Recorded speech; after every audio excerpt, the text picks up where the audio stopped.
350만 도민 모두가 감시자가 되는 시간, 감시자들 진행의 이하롬입니다. 우리 지역의 크고 작은 이슈와 정책들을 꼼꼼히 감시해서 우리가 바로 이 지역의 주인이다 다시 한번 생각해보는 그런 시간입니다. 오늘도 함께해줄 네 분의 대표 감시자들 만나보겠습니다. 안녕하세요. 네, 안녕하세요. 네.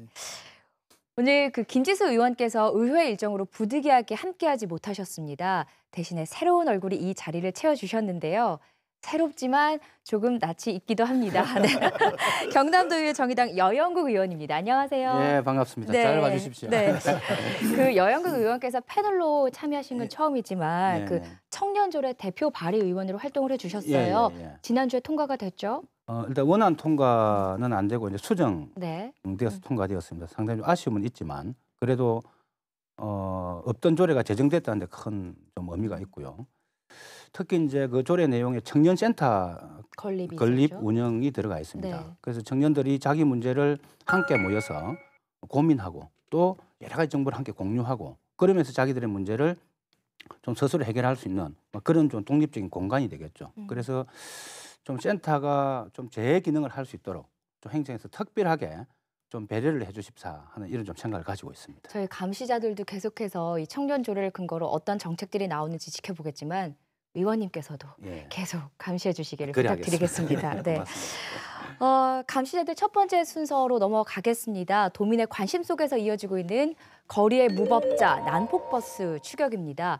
그동안 방송을 통해서 난폭버스의 위태로운 질주와 또 충격적인 사고 영상들을 대거 보여드렸었는데요. 난폭버스를 이대로 방치할 수는 없다. 또 우리가 나서서 이 질주를 멈추게 해야겠다. 이렇게 스스로 나선 분들이 계십니다. 저희 감시자들이 꾸린 20명의 시민 감시자들인데요. 이들의 활약상을 화면에 담았습니다. 먼저 보시죠. 하루 평균 58만 명의 시민이 이용하는 경남의 시내버스.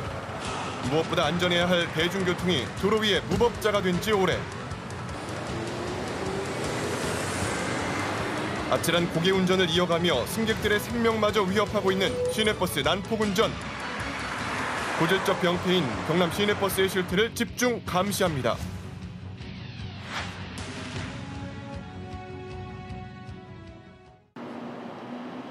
경남 시내버스의 난폭운전을 추격한 지 3개월. 여전히 시민들의 안전이 위협받고 있는 가운데 과연 실제 버스를 이용하는 승객들은 어떤 상황에 놓여 있을까요? 평소 버스를 자주 이용하고 있는 경남 도민들을 대상으로 시민 감시단을 모집했습니다. 네, KBS 감시자들 팀입니다. 네, 시민 감시단이요. 노인 할머니들 타면은 사람 앉기도 전에 막 부릉부릉 밟아가지고 막 사람을 쩔줄로 모르고 하고 그리 하더라고 요즘도. 그래서 내가 이거 진짜 고쳐야 되겠다 싶어서 내가 신청을 했어요. 많은 시민들의 관심과 참여 속에 총 20명의 감시단원들이 선정되는데요. 보다 안전한 경남 시내버스를 만들기 위해 이들이 한자리에 모였습니다. 열의로 뭉친 시민 감시단. 10대 중고등학생을 비롯해 청장년층을 대표하는 대학생과 직장인, 그리고 어린 자녀를 둔 주부와 70대 어르신까지 다양한 연령대가 함께했습니다. 문제에서 만나겠습니다. 컵버기를 밟아가지고 계속 이렇게 계속 앞에서 미선이 가지고 완전히 뻗어가는 걸 봤는데도 기사 아저씨께서 핸드폰을 보시고 가시더라고요. 버스 기사 아저씨께서 욕설을 하시는 거예요. 저희가 이번에 학교 입학해서 녹색 어머니를 하고 있거든요. 버스 아저씨가 차에서 아예 운행 중에 내려가지고 요령껏 신호가 안 바뀌어도 자기가 지나갈 수 있도록 애가 없으면 이거 치워줘야 되는데 깃발을 왜 안 치워주냐고, 머리가 나쁘냐고. 만연한 시내버스의 불법, 그 실태를 실제 영상에 담기 위해 드디어 시민감시단이 거리로 나섰습니다. 총 열흘 동안 진행된 시내버스 집중 감시. 창원시 주요 노선 35곳을 돌며 버스를 직접 타보기로 했는데요.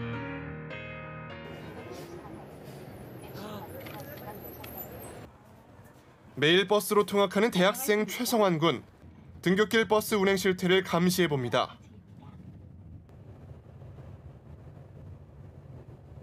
뭐 찍고 있는 거예요?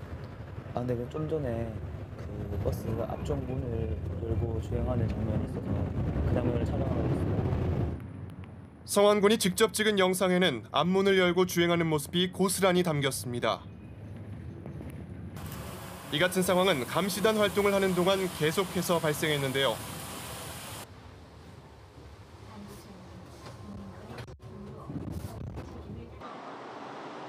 이번에는 2인 1조로 활동하는 여고생 시민 감시단을 찾아가 봤습니다. 이들이 선택한 장소는 시내 중심지의 한 버스 정류장. 버스 정류장 아닌 곳에서 정차하거나 뭐 다항기 도전에 출발하거나 이런 거 보면서 체크하고 있어요. 급제동과 급출발, 버스의 정차 위치 등 승하차 시 발생하는 버스 운행의 문제들을 꼼꼼히 체크해봤는데요. 아니나 다를까 수많은 불법 행태들이 실제 영상에 잡혔습니다. 앉기도 전에 또 출발해.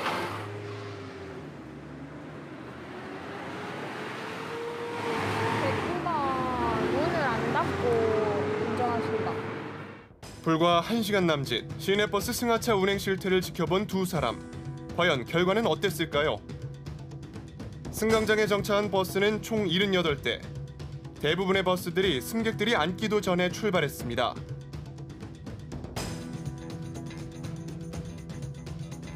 그렇게 창원시 전역으로 흩어졌던 시민 감시단.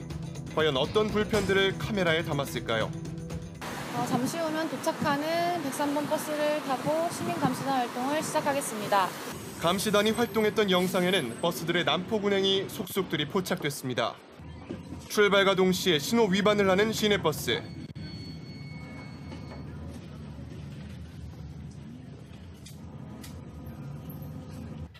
위태롭게 휴대전화 메시지를 확인하는 운전기사.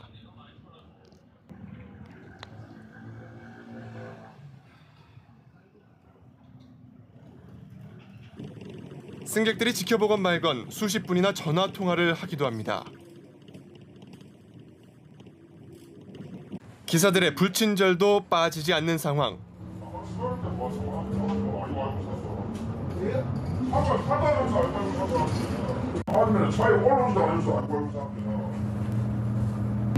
아저씨 내려주시죠. 있으세요. 차 빨리 못 내려. 근데 왜 저기서 안 내려주시냐고요. 안 내렸잖아요. 왜 화를 내시냐고요, 아저씨. 당신이 그렇게 화를 낸 거지 나는 화를 낸 적이 없어요. 이거 불편 신고해도 됩니까? 알아서 하세요. 나는 화낸 적 없으니까. 호통으로 승객을 다그쳤던 기사는 이미 많은 시민들의 민원 대상이었습니다. 불친절과 난폭 운전이 난무하는 경남 시내버스의 실태는 열흘간의 시민 감시단 활동으로 적나라하게 드러났습니다. 이제는 시민들의 바람을 담아 제대로 바뀌어야만 합니다. 확실히 변화가 필요하다고 생각하고 한번 건의를 해볼 만한 상황이라고 생각합니다.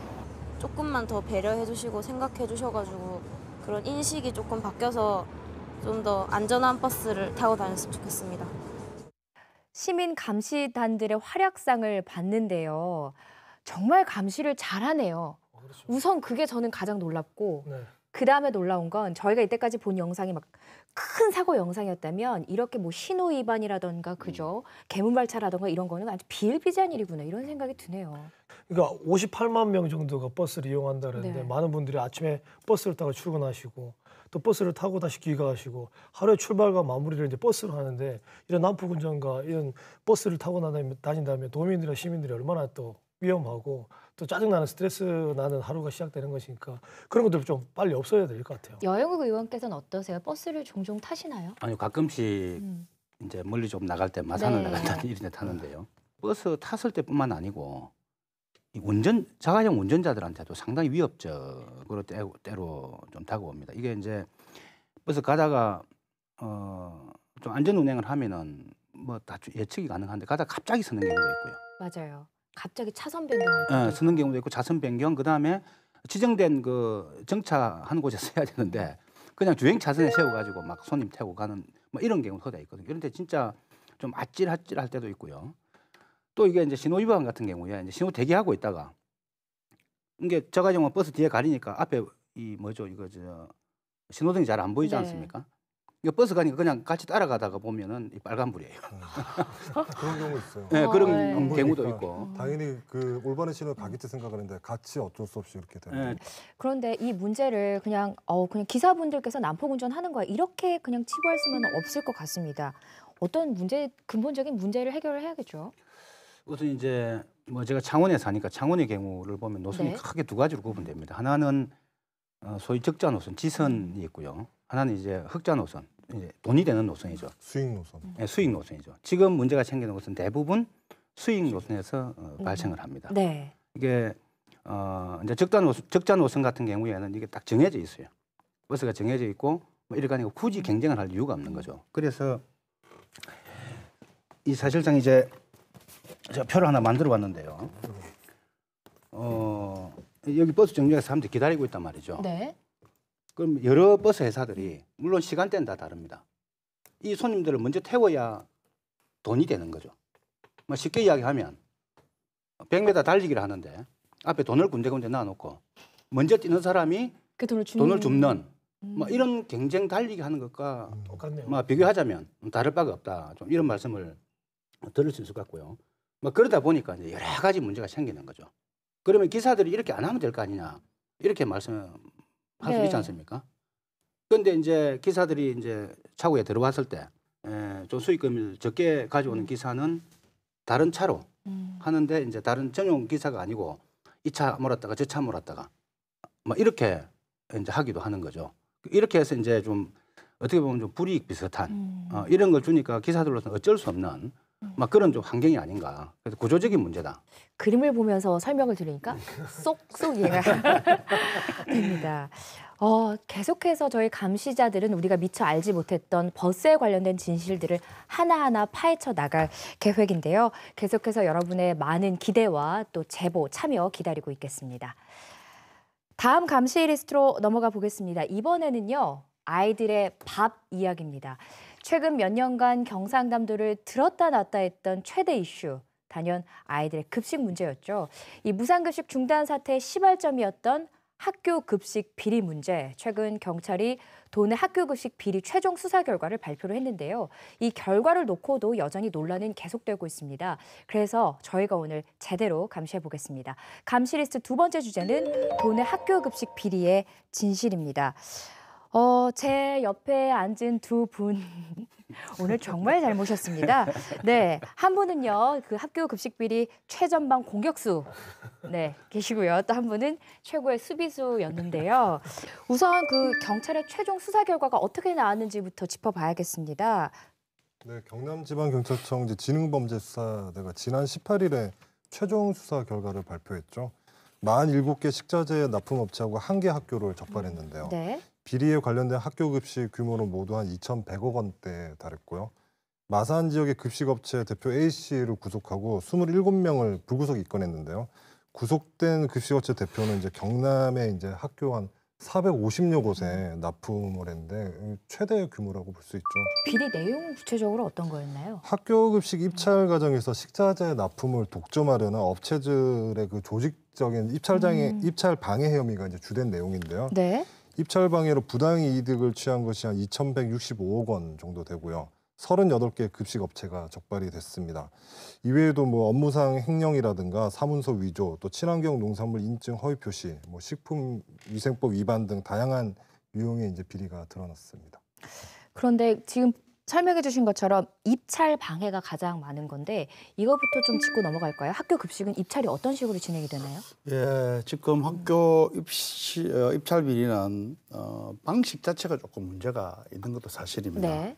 그 1,000만 원 이상의 식자재에 대해서는 학교 급식 전자 조달 시스템이라고 있습니다. 거기와 나라장터의 전자수의 견적 입찰을 시행하게 돼 있습니다. 그 두 군데에서만 전자수의 계약 입찰을 하게 돼 있다는 거죠. 그러니까 다시 말하자면은 1,000만 원 이상의 식자재를 구매 공고를 하면 이 식자재 공급 업체에 등록된 업체가 이 시스템에 들어가서 가격을 응찰을 하는 겁니다. 그러면 그 공고는 학교 측에서 각각 띄우나요? 예, 각 학교마다 띄웁니다. 이거는 네.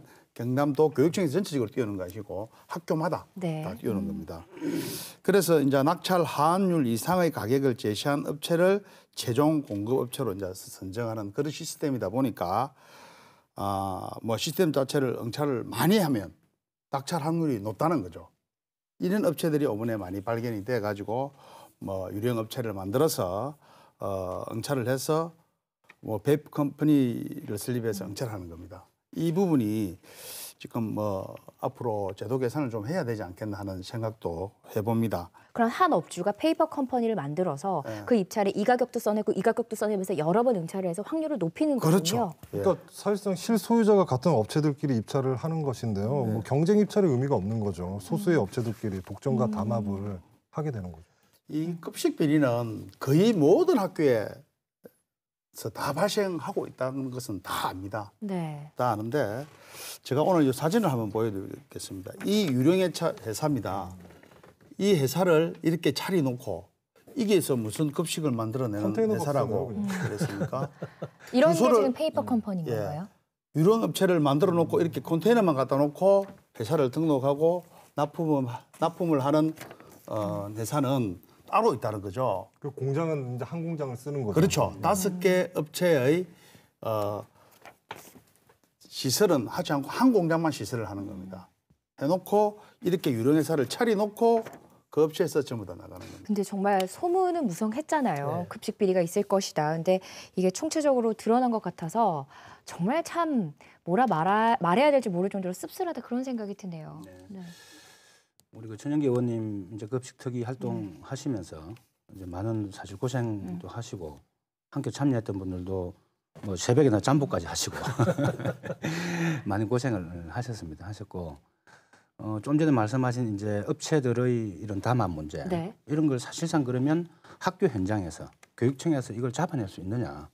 저는 이제 이게 교육청이 전혀 무관하다 이렇게 말씀드리는 건 아닙니다. 아닌데 그 책임을 좀 교육청으로 돌리는 거는 이는 교육청 입장에서 억울할 수밖에 사실 없는 거죠. 그러면 이제 예를 들면 등록되지 않은 업체라든지 뭐 또는 뭐 이런 또 그 업체에 대한 인허가권, 지도 감독권은 지자체에 있거든요. 아, 네. 그런 점에서 볼 때 예를 들면 이런 이제 결론적으로 이제 이런 업체의 비리를 적발해냈는데 이거 사실상 업체의 비리를 다 이제 이 급식 비리로 이렇게 포장하는 것은 물론 일부가 아까 쭉 말씀하신 대로 뭐 어떤 비리가 있을 수 있습니다. 전혀 전혀 없다 이렇게 말씀드리기 어려울 것 같고 이제 다수 그 잘 하고 있는 급식 종사자들 또 관계 공무원들 그래서 좀 명예에 대해 상당한 좀 침해가 될 소지도 있기 때문에 굉장히 신중해야 된다. 좀 이런 말씀을 드리겠고요. 도청과 교육청 이 관계를 보면요, 뭐 누가 봐도 그 교육청보다 도청이 훨씬 더 상위의 개념이라고 생각을 하고 있습니다. 또 두 기관장, 예를 들어 홍준표 지사와 박주원 교육감, 네. 뭐 이 두 분의 그 정치적 무게감을 보더라도 훨씬 더 홍준표 지사한테 무게가 많이 실리는 거죠. 즉 힘 있는 사람이 막 위협창에 째려버렸어요. 그런데 그럼 경상남도 의회는 니 왜 때렸노 이렇게 좀 하면서 문제 해결에 대한 방법을 찾아야 되는데 맞은 사람한테 니 왜 맞을 짓을 했노 뭐 이렇게 지금 파고 들어간 게 이번 행정사무조사가 아니냐. 네. 또 그 과정에서 또 뭐라고 해야 됩니까?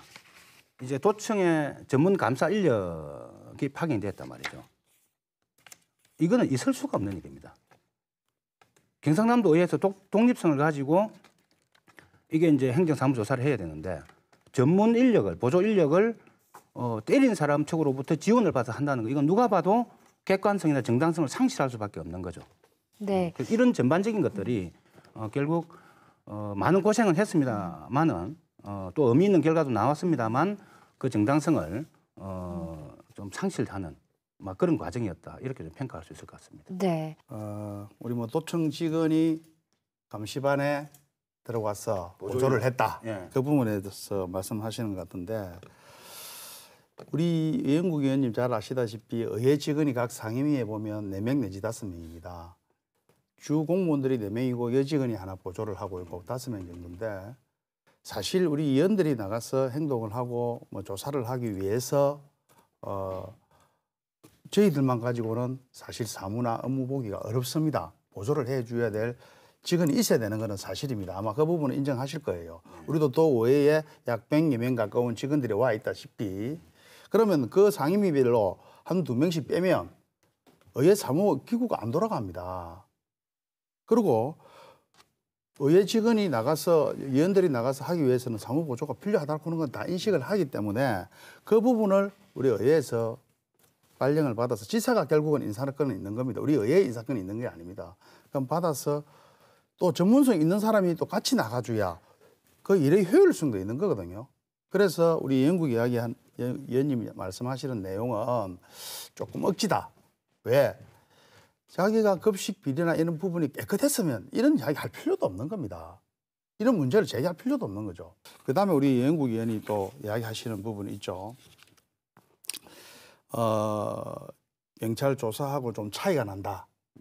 차이가 나는 부분에 대해서는 제가 말씀을 드리면 이번에 그 업체가 비리는 우리가 의회 조사특위에서 낸 게 2,999억입니다. 우리가 2,999억과 경찰청에서 발표한 2,000여 억의 차이는 한 830억 원 정도 차이가 있습니다. 그 부분은 좀 중복성되는 이런 부분이 있다고 보면 좀 효율적이지 않을까 이런 생각을 합니다. 또 기회가 되면 제가 구체적으로 또 질문을 드리도록 하겠습니다. 뭐 이왕 말씀 나왔으니까 네. 좀 반론을 드리면은 중간 발표할 때는 약 그 6,022억의 급식 비리가 있다 이렇게 발표를 했고요. 수사 의뢰할 때는 5,904억을 의뢰를 했고요. 그 다음에 도의회 결과 보고서 채택할 때는 6,746억의 급식 비리가 있다 이렇게 이제 보고서 채택이 됐습니다. 네. 뭐 저는 이제 반대 토론도 하고 해서 뭐 의원들한테 항의도 받고 했습니다만, 그럼 경찰에서 이제 아까 5,904억 이거 수사를 했지 않습니까? 네. 이제 수사 결과가 이제 업체 비리, 그러니까 전부 업체 비리입니다. 학교의 급식 비리는 아마 이게 사립학교 같은데 제가 어디 학교인지 잘 모르겠습니다. 759만 원, 아마 이 횡령혐의인가 그럴 겁니다 이게. 이렇게 이제 수사 결과가 나왔습니다. 그 나머지 아까 의원님 말씀하신 예를 들면 계약의 문제라든지 뭐 이런저런 문제들은 어떤 비리의 문제라기보다도 어떤 뭐 그동안 관행의 문제, 뭐 또 이게 이제 어떤 법을 적용하는가에 따라서 예를 들면 수의계약 같은 경우에 성이 되는 경우도 있고 뭐 이런 게 있거든요. 그러면 그 2,000몇억 원, 2,000몇백억 원에 대해서는 비리라고 부를 수는 없다. 이렇게 보시는 업체 건가요? 비리, 급식 비리라 하면은 네. 이제 앞에 이제 우리 도민들이 상당히 오해할 수 있는 게 예를 들면 급식 비를 뭐 자기 호점을 챙기었다든지 떼문다든지 네. 예를 들면 1억이 지출돼야 될 돈을 예를 들면 업자하고 짜고 9,500만 원 지출하고 500만 원을 예를 들면 편취를 한다든지 뭐 이런 경우나 또는 업체로부터 뒷돈을 받는다든지 네. 뭔가 이런 걸 우리가 이제 뭐 비리 혐의다 이렇게 이야기를 하지, 어떤 그 행정 절차상의 좀 어떤 그 오류라든지 좀 관행 이런 걸 다 비리라고 이야기하진 않지 않습니까? 그다음 요번에 대부분에 밝혀진 게 유령업체, 이런 것을 제대로 적발하고 지도 감독해야 될 권한은 엄연하게 법적으로 따지면은 지자체에 있는 거죠. 물론 그렇다고 교육청이 막 이 문제 자유롭다 이렇게 제가 말씀드리는 건 아닙니다. 좀 더 신경을 쓰고 업체도 한번 가보고 뭐 이렇게 했으면은 뭐 한두 건이라 발견해서 조금 시정을 해 나갈 수 있었겠죠. 그러나 근원적으로 교육청에서 이런 유령업체까지 적발하기에는 상당히 역부족이다. 이런 점을 말씀드리고, 그래서 이걸 급식 비리라고 자꾸 통칭하는 것은 좀 안 맞는 것 같다. 이런 말씀을 드릴 것 같습니다. 제가 우리 예영국 의원님 말씀하신 데에 대해서도 조금 반론을 해야 될 것 같습니다. 네. 제가 한번 읽어드리겠습니다. 학교급식법 시행령 제14조 시행규칙 8조 급식 관련된 대상업체 점검 횟수 이게 구체적으로 나와 있습니다. 네. 교육청의 소관이라는 말씀이시죠? 아니죠. 시군의 소관이기도 하지만 네. 학교 측에도 책임이 있다는 겁니다. 학교급식법이라는 게 뭡니까? 학교에 책임이 있다는 거잖아요. 네. 시행령 제14조 시행규칙 8조에 보면은 급식 관련한 대상업체에 대해서 점검하게 돼 있습니다. 이거를 그다음 학교 급식 시행 지침에 보면 업체 방문했을 때 어떻게까지 해라고 체크리스트까지 구체적으로 이렇게 나와 있습니다. 이런데 우리 교육청이 책임이 없다 이렇게 이야기를 하시면 입장이 좀 많지 하고. 그러니까 쟁점이 지금 이건 것 같습니다. 그 비리 금액이 있는데 이걸 급식 비리라고 명칭을 하면서 마치 학교에 일하시는 교직원들이 이 이익을 취한 것처럼 오해를 하게 했지만 사실 이 부분은 거의 한 건에 불과했고 거의 다 입찰과 관련된 업체의 비리가 대다수였다. 그렇기 때문에 급식 비리로 불리는 거는 교직원들과 교육청 입장에서는 억울하다. 이렇게 볼 수 있는 입장인 거고 지금 천영기 의원께서는 그럼에도 불구하고 학교는 감독권이 있으니 징계도 내리고 이거에 대해서 마땅한 책임을 져야 된다. 지금 이 말씀을 하시고 싶으신 거죠? 맞습니다. 근데 도교육청에서는 이번 수사 결과를 보고 이렇게 말을 했습니다. 무슨 마음인지는 알겠는데 우리는 명예를 회복을 했다. 이렇게 공식적으로 이제 보도 자료를 냈습니다. 이거에 대해서도 지금 의견이 분분합니다. 이 의견이 지금 여영국 의원님과 천영기 의원님의 의견 차이를 명백히 보여주시는 것 같은데요. 페이스북에도 또 올라왔죠. 네, 이제 박종훈 교육감이 좀 억울했던 것 같아요. 확실히. 그렇죠. 도의의 공격은 대상과 방향이 잘못됐다. 메카시 광풍은 지나갔다. 학교 급식 종사자들이 뒤집어 쓴 혐의는 대부분 벗어났다. 이렇게 말씀하셨죠. 그리고 교육청이 전혀 잘못이 없는 것은 아니지만 잘못에 비해 너무 큰 상처를 입었다. 어떤 말로도 위로가 되지 않겠지만 교육감으로서 학교 급식 종사자들에게 심심한 위로와 격려의 말씀을 전한다. 이렇게 얘기를 하셨죠. 천 의원님은 어떻게 바라보십니까? 제가 5월 6일 날 서울시 교육청에서 급식 비리로 인해서 발표를 한 적이 있습니다. 우리 경남과 거의 비슷한 사례입니다. 5월 26일 날 발표가 됐는데 지금 서울은 서울교육청에서 조사를 해서 뭐 개정하겠다. 거기 방법을 강구하겠다. 이렇게 노는데 우리 경남도는 급식 감사를 하고 지지한 사례가 없습니다. 있어도 아주 미미하게 하고만 통보해주고 뭐 아주 미약하게 이번에 서울시에 한 거 보면 상당한 제가 조금 이따 이야기를 드리겠습니다만은 징계까지 주고 아주 우리 공무원들이 받아서는 안 되는 그런 징계까지 받았습니다. 자체 감사 말이죠? 예, 서울시 교육청 자체 감사에서 네. 우리 경남의 우리 특위에서 만든 이 조사하고 거의 비슷한 결과가 나왔습니다. 그리고 나와서 자기들은 시정하겠다, 고쳐가겠다 이렇게 하는데 우리 경남교육청은 지금 뭐합니까? 해도 아주 미비하고 하지도 않았습니다. 없다고 그랬습니다. 그런데 지금 계약부 보면은 정말 우리가 눈 뜨고 볼 수 없는 그런 현실이 와 있습니다. 어쨌든 근데 이번에 입장 발표에서 그 명예회복이라는 단어 선택은 조금 그 부분에서 좀 적절했나라는 걸 고민해봐야 될 게 대책도 밝히셨어요. 차라리 그 부분을 대책을 도교육청이 이렇게 하겠다. 근데 그 지도감독권 지자체에 있기 때문에 같이 협력해서 하겠다라는 내용을 해주셨으면 근데 그 수사 결과에 나와 있는 팩트는 그 행정국장인가 한 건인 거 다 알고 있거든요. 네. 그거는 이제 다 알고 있기 때문에 굳이 그거를 명예회복이라 강조하지 않으셔도 팩트는 다 알고 있기 때문에 그러니까 대책에 대해서 앞으로 좀 더 어떻게 할 것이냐 이런 부분을 좀 얘기해 주셨으면 좀 더 받아들이는 사람들이 이해를 하지 않았을까 그런 생각입니다. 이게 이제 아마 교육감이나 교육청 관계자 입장에서는 네. 워낙 많이 당하다 보니까 네. 영양사 선생님들이나 급식 관계자들 저도 많이 찾아왔었거든요. 왔었는데 뭐 그런 억울함들을 많이 호소를 했습니다. 했는데 아마 그런 점에서 교육감이 그런 분들한테 좀 이거 사기도 진작시키고 뭐 하는 점에서 한 이야기가 아니냐 좀 이렇게 보여지고 또 그런 억울한 점은 충분하게 이해가 되고 남습니다. 그러나 교육감으로서는 뭐 좀 여러 가지 은행을 하실 때 조금 신중해야 되지 않느냐 좀 이렇게 보여지고 특히 이제 수사 결과가 그리 놓으면은 어떤 뭐 도의회에 대한 입장보다도 네. 앞으로 교육청이 어떻게 자구 노력을 더 해나가겠다 그렇죠. 이런 입장이 우선돼야 되는 거 아닌가 네. 뭐 그런 점에 좀 아쉽습니다. 아쉽습니다. 근데 실제로 이번에 명예회복 언급과 함께 대안들을 좀 내놓지 않았나요?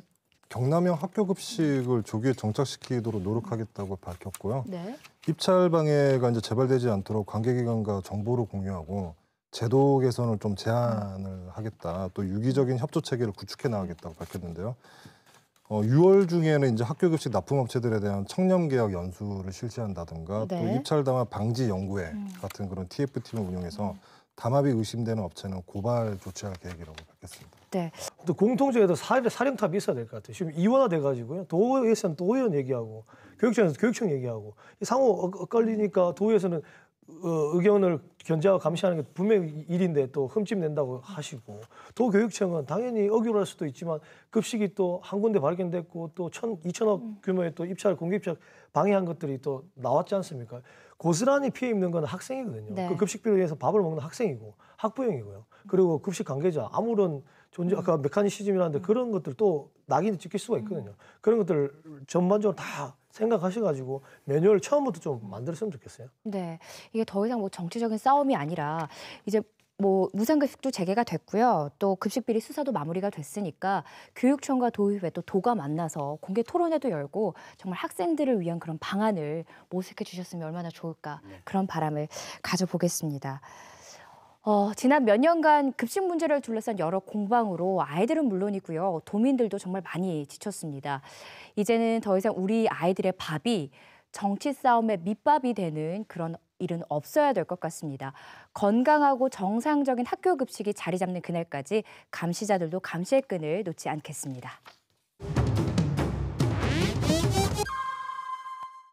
다음 감시 리스트로 넘어가 보겠습니다. 우리나라에서 가장 물가가 비싼 지역 하면 소위 서울 강남 지역을 꼽는데요. 야, 여기 물가가 거의 강남 수준이야 라거나 강남보다 물가가 더 비싸 이런 얘기 한 번쯤은 들어보셨을 겁니다. 근데 요즘에요. 창원의 이것이 강남의 이것보다 비싸서 화제가 되고 있습니다. 뭔지 아실 것 같은데요. 좀 들어봤습니다. 네, 뭐죠?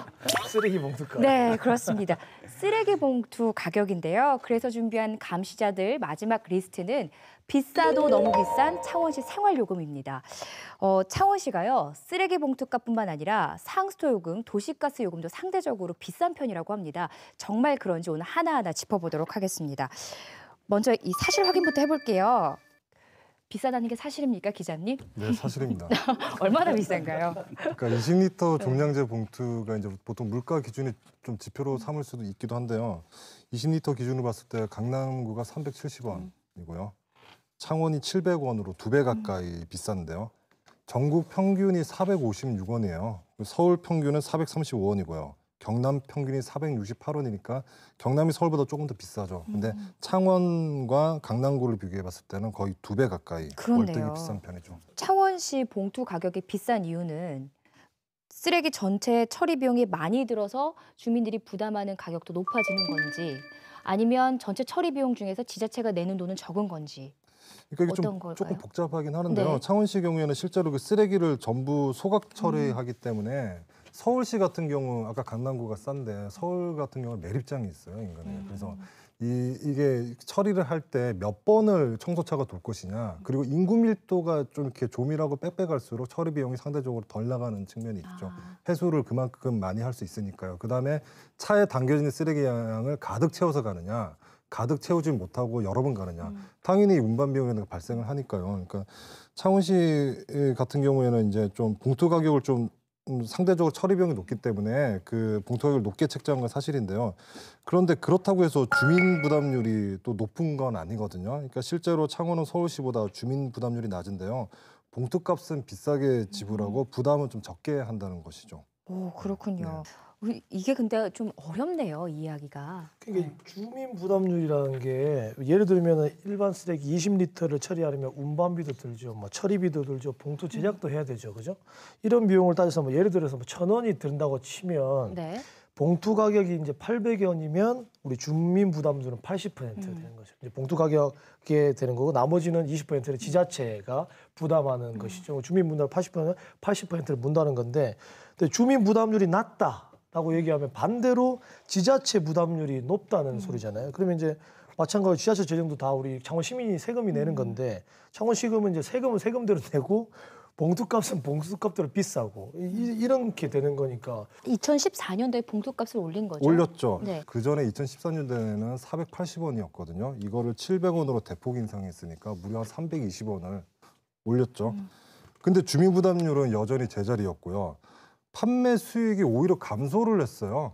그러니까 인상 전에 480원으로 봉투 가격을 책정해서 판매할 때는 그 해 총 판매 수익이 164억 원이었는데요. 이듬해 700원으로 인상하고 난 후에 그때는 판매 수익이 오히려 151억 원으로 줄었습니다. 이거 가격 인상이 실패한 거죠. 가격 인상 정책이.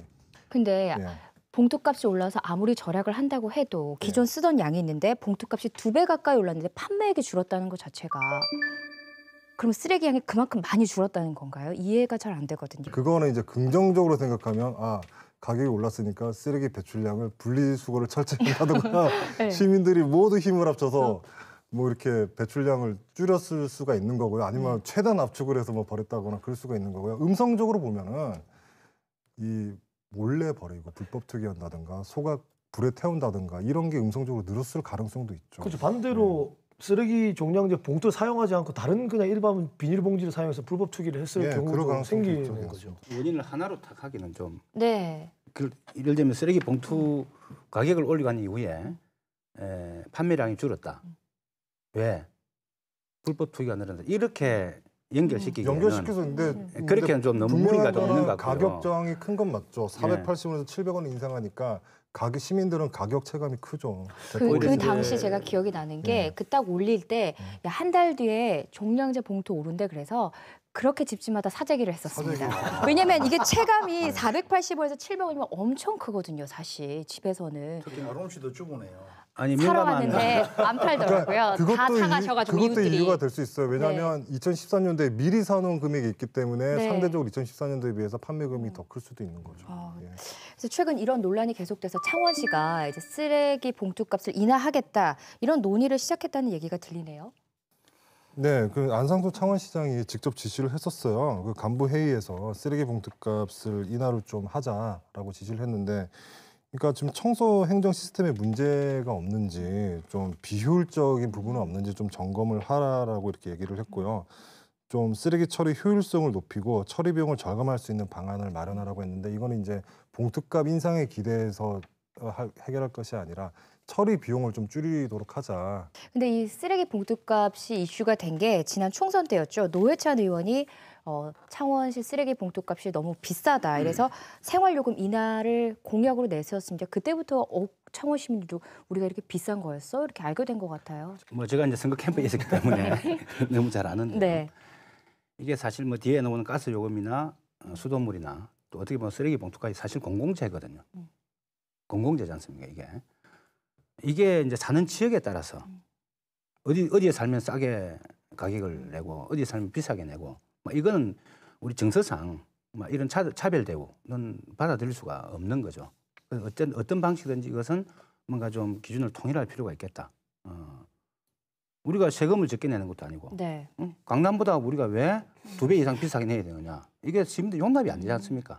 좀 그런 점에서 아마 안상수 시장께서도 좀 공감대를 가지신 게 아닌가 이렇게 보여져서 즉각 이제 저희들도 환영 논평을 내었고요. 그래서 안상수 시장이 쓰레기 봉투 가격 인하를 지시를 했는데 현실 가능성은 있을까요? 현실 가능성 한번 짚어보도록 하죠. 우리 아기를 가지는 가정에서는 20리터 일주일에 몇 개나 쓰나요?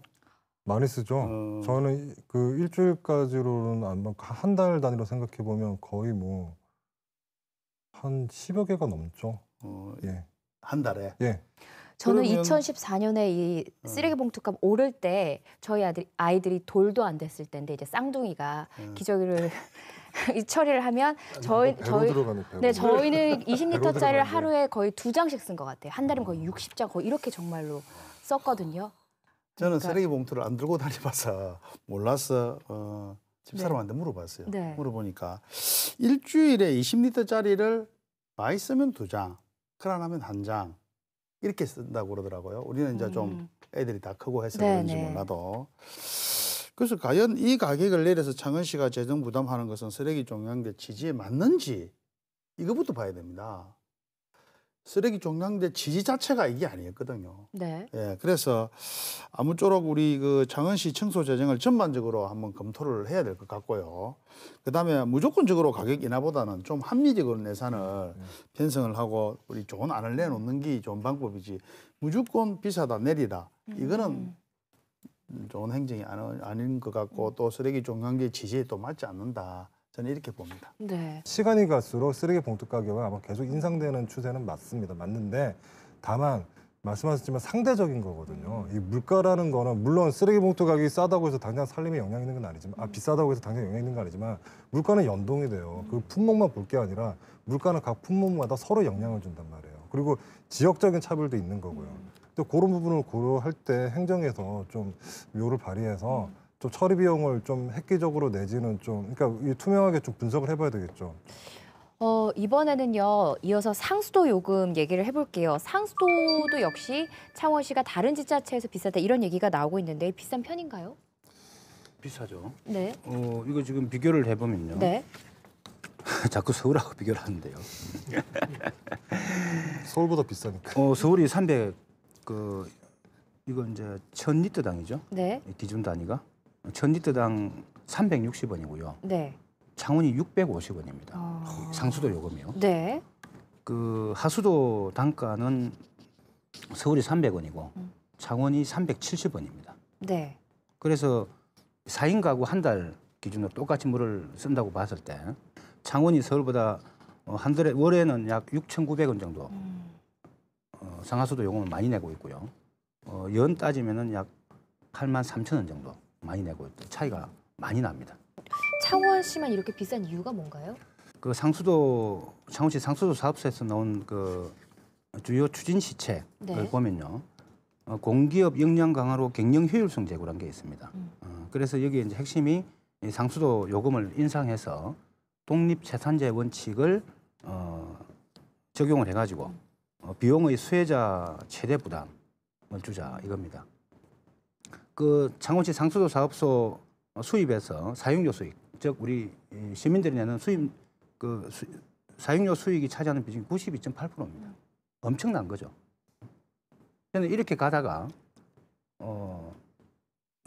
이게 이제 창원시에서 운영하고 있거든요. 상수도 사업소를.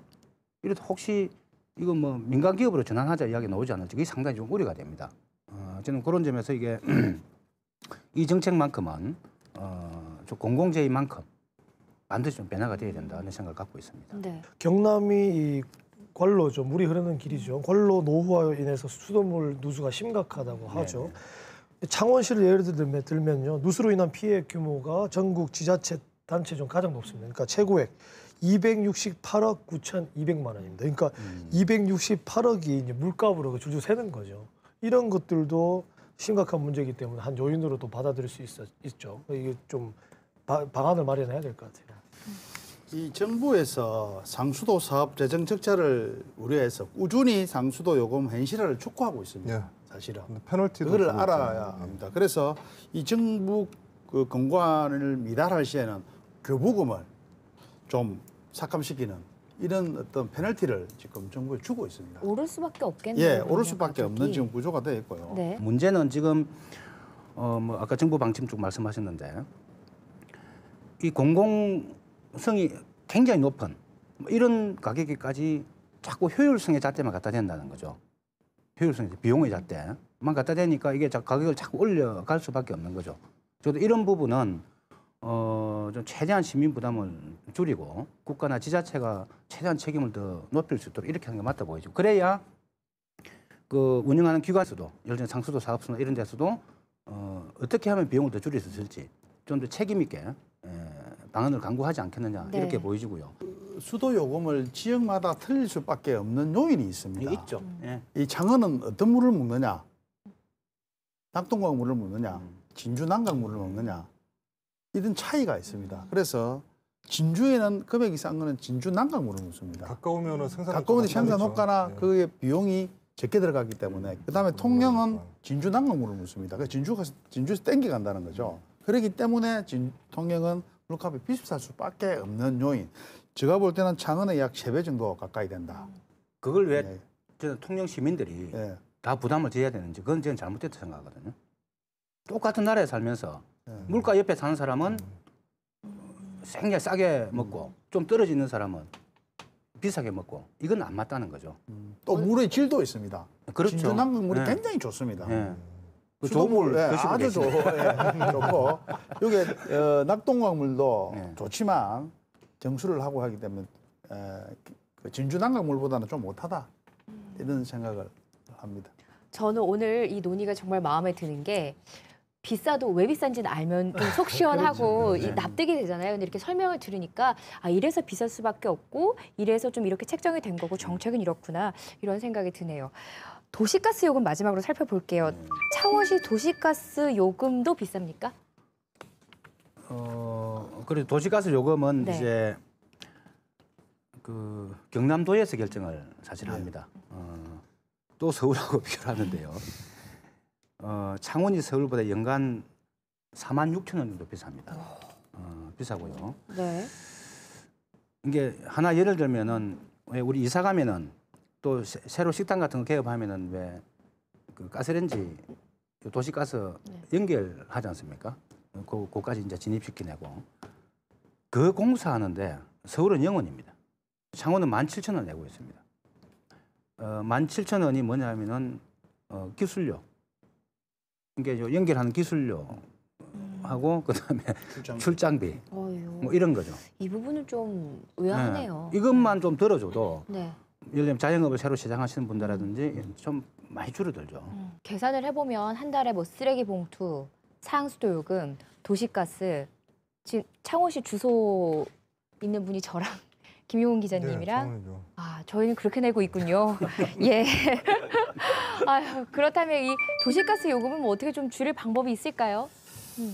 도시가스 요금은 전국적으로 비슷합니다. 사실은 비슷하기 때문에 이게 또 전적으로 도시가스 수입입니다. 수입이기 때문에 그렇게 가격이 많이 다운되고 업다운이 심하지는 않을 것 같고요. 우리가 최고 전략하는 방법, 가정에서 최소 줄이는 방법, 이 방법밖에 없습니다. 그 가스 요금은 우리 경남도에서 결정을 하는 건 사실입니다. 그래서 우리 이영국 의원님하고 또 감시자로서 한 번 더 이 부분도 우리가 챙겨봐야 될 부분이 아닌가 하는 생각을 가져봅니다. 네. 오늘 이렇게 논의를 해봤는데요. 창원시의 생활요금이 이렇게까지 비싼 줄은 몰랐습니다. 물론 시민 입장에선 가격 인하도 필요합니다. 하지만 더 중요한 건 내가 합당한 수준의 공공요금을 내고 있는지 혹시나 불합리한 과한 요금을 내고 있지는 않은지 알 그런 권리겠죠. 앞으로 생활요금들의 변화, 또 창원시의 행보, 감시자들이 계속해서 지켜보도록 하겠습니다. 여기서 네 분과 인사 나누겠습니다. 특히 여영국 의원님 오늘 수고 많으셨습니다. 고맙습니다. 네, 다 수고하셨습니다. 고맙습니다. 고맙습니다. 고맙습니다. 오늘 난폭버스에 이어서 학교 급식 비리 그리고 공공생활요금 이야기까지 나눠봤는데요. 공교롭게도 버스와 급식 그리고 공공요금 이 세 가지의 공통점이 있습니다. 모두 도민들이 낸 세금, 혈세가 투입된다는 겁니다. 내가 낸 세금이 비리에 얼룩지지 않고 정당하게 제대로 잘 쓰이고 있는지 관심을 갖고 지켜보는 일, 그것이 감시의 기본이 아닐까요? 도민들의 소중한 권리 찾기 앞으로도 감시자들이 함께하겠습니다. 고맙습니다.